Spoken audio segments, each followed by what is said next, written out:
네, 10월을 앞두고 있지만 오늘도 여전히 덥습니다. 늦더위는 이번 주 누그러질 전망인데요. 북상하고 있는 태풍 소식까지 자세한 날씨 전망해 보겠습니다. 맹소영 기상 칼럼니스트 모셨습니다. 어서 오십시오. 네, 안녕하세요. 안녕하세요.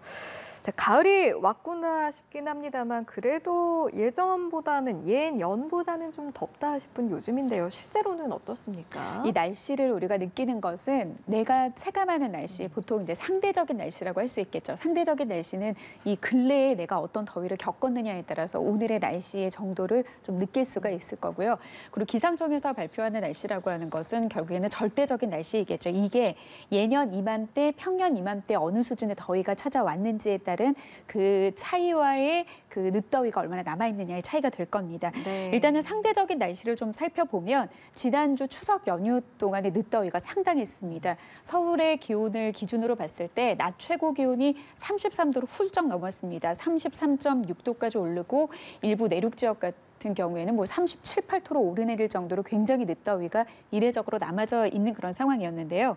이번 주의 기온 동향을 보면 한 26도 선이니까 지난주보다는 한 5도 정도 기온이 떨어졌기 때문에 상대적으로 체감하기에는 굉장히 좀 시원함을 느낄 수가 있을 겁니다. 네. 그런데 이맘때 기온으로 봤을 때는 낮 기온은 한 25도 아래로 떨어지는 지역이 상당히 많아야 되고요. 밤 기온을 봤을 때도 지금 뭐 높게 오르는 지역은 20도를 여전히 웃도는 지역들이 많기는 하는데도 이맘때는 원래는 아침 같은 경우 밤 동안에는 20도까지는 오르지는 않아야 되거든요. 그렇기 때문에 지난주에 비해서 상대적인 더위는 좀 가라앉았다 하더라도 이맘때에 나타날 더위는 지금 우리가 느끼는 기온보다도 5도 이상은 훨씬 떨어져야지 이맘때에 느낄 수 있는 이 가을이라고 말씀드릴 수 있겠습니다. 네, 그렇군요. 원래도 다들 날씨에 관심이 많으시지만 사실은 이번 주에는 이런 징검다리 연휴가 있으면 더욱더 날씨 어떻지? 또는 내가 가는 행선지 날씨가 어떻지? 관심을 기울이게 되잖아요. 어떤 지역에 계신 분들 특별히 또 날씨에 유의를 하셔야 될까요? 뭐 오늘 같은 경우에는 이제 이번 주에 한 26도 선에 머물렀다라고 서울 기준으로 말씀을 드렸는데 그때 느꼈던 주 초반보다 아마 주말에 느끼는 더위가 굉장히 클 겁니다. 지금 강원 영동 지역, 동해안 지역으로는 비가 내리고 있는데요. 이렇게 우리나라의 북동쪽에 좀 고기압이 위치하게 되면은 우리나라에 동풍이 불게 됩니다. 그런데 동풍은 상대적으로 차갑고 습하지만 이 공기가 태백산맥을 넘고 서쪽 지역으로는 고온 건조한 공기를 계속 불어넣거든요. 그렇기 때문에 지금 많은 지역에서 30도 안팎까지 기온이 오르고 체감 더위가 30도를 살짝 웃도는 지역들도 오늘은 상당히 많습니다. 이번 주까지는 좀 이런 날씨가 좀 이어지고 있는데 다만 남쪽에는 바람이 좀 제법 강하게 불고 있습니다. 지금 전남 거문고와 초도 그리고 제주도 지역에는 강풍특보 보통은 평균 이 순간 바람 평균 바람이 한 초속 14m 이상 시속으로 환산을 했을 때는 50km 이상의 굉장히 강한 강풍이 불 때 내려지는 이런 강풍특보가 지금 전남 섬 지역과 제주도 지역에 내려져 있는 상태고요. 그리고 서해 해상 중에서도 좀 남쪽에 위치한 서해 남부 남쪽 바다 그리고 동해 바다 중에서도 남쪽에 위치한 그리고 남해 그리고 제주도 주변의 전해상으로는 지금 전해상 거의 대부분 해상에 풍랑특보가 내려져 있는 상황입니다. 앞서 말씀드린 대로 네. 순간적으로 바람이 한 70km 이상 정도로 불 수 있기 때문에 특히 남쪽 지역에 좀 가실 분들은 오늘에서 내일까지는 좀 바람이 남아있기 때문에 좀 주의를 하셔야 될 것 같고요. 특히 제주도 같은 경우에는 이제 앞으로 이후에 말씀드리겠지만 태풍의 북상 소식과 함께 이번 주에 좀 강풍의 영향이 계속 남아있을 것으로 보이니까 바람에 대한 대비를 좀 미리 하셔야 될 것 같습니다. 네, 바람도 바람인데 또 오늘 화요일에 전국에 비 소식이 들어있어서 어느 정도 수준으로 내리느냐 이것도 중요할 것 같은데요. 뭐 장마 수준까지 걱정을 해야겠습니까? 네, 예전 같은 경우에는 비가 오구나 비 오는 날에 체크를 했는데 요즘 같은 경우에는 비가 한 번 내렸다면 양도 많고 내리는 시간도 길다 보니까 좀 미리 겁을 먹을 수밖에 없는 그런 상황이 좀 이어지는 것 같습니다. 네. 그래도 이번 10월 1일 그 국군의 날 연휴입니다. 휴일인데 휴일 기간에 하루 동안에 내리는 기간이고 양도 그렇게 많지는 않고요. 그리고 내리는 시간 자체도 좀 길진 않기 때문에 좀 걱정은 하시지는 않으셔도 될 것 같습니다. 일단 오전에 북쪽에서 영향을 받아서 내리는 비이기 때문에 수도권과 강원 내륙 산간 지역으로는 새벽 한 6시부터 12시 사이에 비가 시작이 시작이 될 것으로 보이고요. 그리고 충남 지역은 이제 정오가 지나고 나서 내리고 그 밖의 지역으로는 한 오후쯤에 늦은 오후, 한 오후 6시 이후가 돼서 비가 내릴 텐데 네. 남부지방은 좀 늦은 오후에 비가 내리기 때문에 이 시간이 되면은 거의 중부지방 같은 경우는 비가 모두 그칠 것으로 예상이 됩니다. 그리고 네. 이 하루 동안 내리는 비의 양도 뭐 5에서 많게는 10mm, 제주도 같은 경우에는 모레까지 20mm 정도이기 때문에 양은 적기는 하지만 북쪽에서 영향을 받고 비구름이 이 시기에 내려오게 된다라고 하는 건 결국에는 찬 공기를 데리고 오는 비이기 때문에 양은 적고 비로 인한 피해는 없지만 기온은 상당히 내려갈 겁니다. 알겠습니다.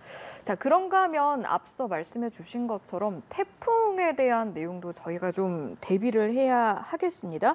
제18호 태풍 끄라톤이 발생해서 북상하고 있는데 일단 뭐 느린 속도라고 하지만 따뜻한 바다에 있으면 또 많은 에너지를 받게 되니까요. 어떻습니까? 지금 이제 발생을 하고 있는 태풍이 두 가지 태풍이 있습니다. 네. 17호 태풍 제비와 18호 태풍 끄라톤인데요. 지금 17호 태풍 제비 같은 경우에는 오늘 오전 기준으로 괌의 북북 서쪽 1,030km 부근이기 때문에 굉장히 먼 지역에서 아직 발생을 하고 있는 상황입니다. 그런데 이 태풍은 거의 북진에서 북동쪽으로 방향을 틀게 되면 일본 남쪽 해상, 일본도 열도를 지나지는 않을 것으로 예상이 되는데 이 태풍은 우리나라에 직접적인 영향을 주지는 않습니다. 하지만 네. 이 태풍이 어떻게 동쪽으로 비껴 나가느냐에 따라서 다시 우리나라로 향할 가능성이 현재로서는 높은 제18호 태풍 끄라톤의 이동 경로와 속도를 좀 좌우할 만한 북태평양 고기압의 확장 여부가 달려있기 때문에 네. 17호 태풍도 지금 눈여겨봐야 될 그런 상황인데요. 현재 우리나라에 좀 직접적인 영향을 줄 것으로 보이는 올해 18번째 발생한 끄라톤은 어제 오전에 태풍으로 발생을 했습니다. 그리고 이제 2월 29일 오늘 오전이죠. 오늘 오전에 중심 기압이 980헥토파스칼, 마닐라 북동쪽 해상에 머무르고 있는 그런 상황입니다. 얼마나 느리냐면요. 성인의 걸음 속도로 지금 서서히 지금 북서진을 하고 있습니다. 아직까지는 동쪽으로 방향을 틀지 못하고 있는 것은 네. 중국 내륙에 거대하게 머물고 있는 이 고기압이 이 태풍의 서진을 계속해서 유도하고 있기 때문에 계속해서 느린 속도로 서쪽으로 향하고 있는 그런 상황인데요. 다만 앞에서도 말씀을 해주신 것처럼 이 태풍이 지금 머물고 있는 해상 같은 경우에는 열 용량이라고 해서 태풍의 에너지원이 될 수 있을 만한 그 이제 연료 공급을 지금 충분히 느린 속도로 받고 있기 때문에 태풍의 세력이 강한 강도까지 지금 발달할 가능성이 굉장히 높습니다. 그리고 앞선 그 리포트에서도 보셨겠지만 이 태풍이 이제 우리나라 쪽으로 방향을 트는 그 시점 자체가 현재 예보로서는 한 10월 2일에서 한 3일 정도 네. 대만 부근의 해상에서 동쪽으로 방향을 틀어서 우리나라 쪽으로 향할 것으로 지금 보고 있는 그런 상황인데요. 근데 워낙 변수가 지금 굉장히 많습니다. 앞서 말씀드린 대로 17호 태풍 제비가 물러나고 난 다음에 이 18호 태풍의 이동 경로에 변수를 줄 만한 그리고 태풍의 북상 속도를 조금 늘릴 수 있을 만한 이 북태평양 고기압이 언제 어느 시점에 이제 서쪽으로 좀 확장을 하느냐 그리고 또 다음 주 중반이 되면은 북쪽에서 상층의 기압골이 하나 더 통과하게 되는데 이 북쪽의 상층 기압골이 통과하는 시점이 어느 시점이냐에 따라서 우리나라에 어느 시점에 영향을 주고 얼마나 빠른 속도로 이동을 하는지의 여부가 좀 달려 있기 때문에 네. 계속해서 다음 주는 여러 가지 변수로 인해서 좀 날씨를 들여다봐야 될 것 같은데요. 일단은 10월 1일 이후에 한 2일과 3일에 우리나라의 태풍의 이제 영향이 어느 정도가 될지가 정확하게 결정이 되고 구체적으로는 한 10월 4일 이후, 그러니까 다음 주 후반이 되겠죠. 그 후반에는 이제 본격적으로 예상 경로대로라고 하면은 우리나라 제주 남쪽 해상부터 이제 접근을 하면서 네. 우리나라에 이제 영향을 줄 것으로 보입니다. 알겠습니다. 뭐 물론 말씀하신 것처럼 변수도 고려해서 예상 경로대로 될지 아니면 또 다른 경로가 생길지는 지켜봐야겠습니다만 좀 남부지방과 동해안을 3일부터 주목해야 한다는 이야기도 있어서 사실은 지난 장마 때 수해를 겪은 곳이면 더 걱정이 되는 부분도 있거든요. 어떨까요? 그렇죠. 지난번에 거의 뭐 하루 동안에 창원 같은 경우에는 하루 동안 400mm에 가까운 비가 쏟아부은 그런 상황이기 때문에 이 빗물이 모두 빠지더라도 빗물의 영향으로 인해서 지반이 약해진 곳들이 굉장히 많을 수 있습니다. 그래서 시설물에 대한 지금 보완이 필요한 상황에서 강풍이 강해지는 특히 이맘때 발생하는 태풍 같은 경우에는 태풍 자체가 갖는 위력도 위력이지만 앞서 제가 이제 10월 1일에 비가 한 차례 지나고 난 다음에는 북쪽에서 다가오는 찬 공기의 영향으로 내리는 비이기 때문에 부쩍 날씨가 쌀쌀해질 거라고 말씀을 드렸는데요. 네. 그 말은 즉 태풍이 가지고 있는 덥고 습한 공기와 우리나라를 새롭게 장악을 하는 차고 건조한 공기가 또 대립을 하게 됐을 경우에는 우리나라 안에서 또 이 불안정이 더 야기되기 때문에 태풍의 강도뿐만이 아니라 더 변수로 인해서 더 영향을 줄 수 있을 만한 요소들이 좀 생기는 건데요. 앞서 말씀을 주신 것처럼 네. 찬 공기와 따뜻한 공기가 직접적으로 부딪히는 3일에서 5일 사이에 특히 우리나라 남부지방 그리고 동쪽 지방을 중심으로는 많은 비와 함께 해안으로는 강풍 그리고 바다에서는 높은 물결과 너울이 좀 예상이 되기 때문에 특히 이제 최근에 내렸던 많은 비로 인해서 좀 피해 복구를 하고 있는 이들 지역에 계신 분들은 아직까지는 그래도 시간적인 좀 여유가 있거든요. 그래서 뭐 보완이라든지 보수에 대해서 조금 더 시일을 앞당겨서 좀 빠르게 해야 될 필요도 있기도 하고요. 그렇지 않은 지역에서는 좀 주변 지역의 시설물 점검도 좀 꼼꼼하게 하셔서 3일부터 이제 시작되는 태풍의 간접적인 영향에 큰 피해가 없도록 좀 대비를 하셔야 될 것 같습니다. 알겠습니다. 태풍 다음을 저희가 생각을 좀 해보면 이러다가 진짜 가을은 스치고 지나가고 또 겨울도 금방 오는 게 아닌가라는 생각도 조심스럽게 해보게 되는데 다들 경험적으로 이러다 또 금세 추워지겠다라는 생각 많이 하실 것 같습니다. 어떻습니까? 그 지구 온난화로 인해서 전 지구적으로 기온이 상승을 하게 되고 그리고 여름철 기온이 높게 오르기 때문에 과거에 비교를 했을 때 최근 30년의 그 여름 일수가 한 20일 정도 늘어났습니다. 그러니까 이거는 우리가 생각하는 상식적인 것처럼 전반적인 날씨가 좀 더워지고 있는 상황인 거고 겨울 일수도 한 2주 정도 줄어들고 있는 그런 상황인 거거든요. 그런데 지구 온난화의 또 단편적이고 좀 역설적인 이야기가 극단적인 날씨가 나타난다는 겁니다. 그래서 전반적으로 지구 온도가 올라감으로써 전 지구의 3개월의 겨울철의 날씨는 따뜻하지만 그렇다고 추위가 없는 거는 아니거든요. 굉장히 극과 극인 날씨 상황에서 한파가 나타나는데 기상청은 매월 23일에 이제 장기 기상 전망이라고 해서 향후 한 달 동안, 향후 3개월 동안의 날씨 예보를 하는데요. 지난 23일이었죠.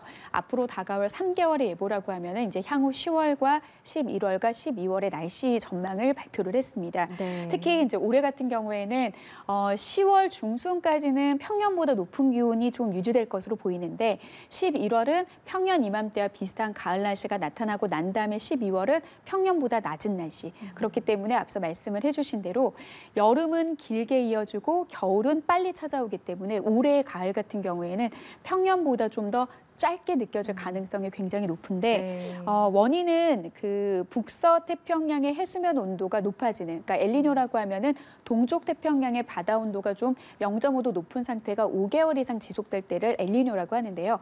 라니냐라고 하는 것은 이 동태평양의 바다 온도는 오히려 떨어지고 서쪽의 바다 온도가 좀 올라가는 그런 현상이 라니냐인데 지난 이제 9월부터 이 라니냐로 전환되는 그런 시점이 찾아온 겁니다. 근데 보통 이렇게 라니냐가 이어지게 되면은 한 11월 중순까지는 날씨가 따뜻한 날씨가 좀 이어지다가 네. 일본 부근에서 저기압이 강하게 발달하게 되면 반대로 우리나라에 영향을 주는 시베리아 쪽의 북쪽에는 대륙의 찬 공기가 강하게 발달하는 게 과거 라니냐의 해 때 보여주는 패턴이었거든요. 네. 그래서 기상청에서도 아마도 12월에 좀 겨울 한파가 일찍 찾아올 것이라고 예보를 하는 것도 올해 좀 큰 틀 안에서의 라니냐의 영향을 좀 보고 있는 것 같습니다. 네.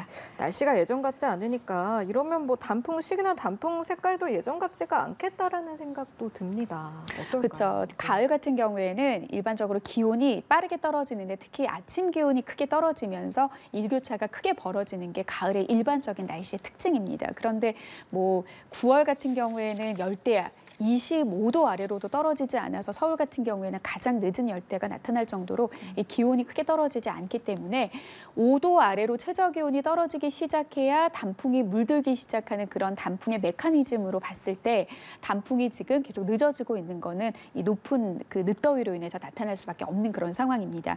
그래서 평년보다 한 3일에서 6일 정도 단풍이 물드는 시기가 좀 늦게 나타나게 되면서 보통은 이제 산 정상에서부터 20% 50% 정도 물들었을 때를 첫 단풍이 물들었다라고 좀 볼 수 있는데 그 시기가 한 3일에서 6일 정도 늦어지게 되는 겁니다. 그래서 전반적으로 단풍이 물들어지는 시점도 11월을 전후한 시점, 특히 남부지방 같은 경우에는 11월을 넘어야 한 80% 정도가 산이 단풍으로 물들었을 때 그 시기를 좀 맞이할 수 있을 것으로 보이고요. 네. 그리고 일교차가 크게 벌어져야지 좀 울긋불긋 물드는 그런 단풍도 올해 같은 경우는 일교차가 좀 크지 않기 때문에 좀 단풍의 색깔도 좀 이쁘지는 않지 않을 것 같습니다. 알겠습니다. 여기까지 자세한 날씨 전망 맹소영 기상 칼럼니스트와 함께했습니다. 고맙습니다.